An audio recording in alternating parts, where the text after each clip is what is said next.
మనం ఎప్పుడూ తిరుమలకు వెళ్తూ ఉంటాం, కానీ ఈసారి తిరుమలకు వెళ్లేటప్పుడు ఈ 3 విషయాలను గుర్తుంచుకోండి. 1.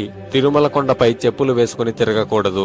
ఎందుకంటే తులసి ఇచ్చిన శాపం వల్ల విష్ణుమూర్తి శాలిగ్రామ శిలగా మారాడు. తిరుమల కొండ కూడా అలాంటి శాలిగ్రామ శిల లాంటిదే. అందువల్ల తిరుమలపై చెప్పులు ధరించి తిరగకూడదు.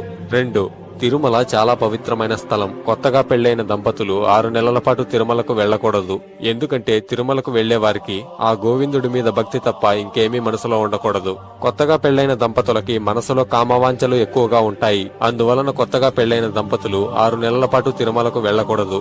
ఆ వెంకటేశ్వరుడు కూడా పద్మావతి అమ్మవారిని వివాహం చేసుకున్న 6 నెలలకి తిరుమలకు వెళ్లాడు. అప్పటి వరకు వెంకటేశ్వరుడు అగస్త్య మహర్షి ఆశ్రమంలో ఉన్నాడు. 3. ప్రతి రాత్రి బ్రహ్మతో పాటు మిగతా దేవతలందరూ స్వయంగా స్వామివారిని అభిషేకిస్తారు. అందుకోసం ఆలయాన్ని మూసే ముందు గర్భగుడిలో కొన్ని పుష్పాలని అలాగే కొంత నీటిని ఉంచుతారు. తరువాత మరుసటి రోజు ఆ నీటిలో మరికొంత నీటిని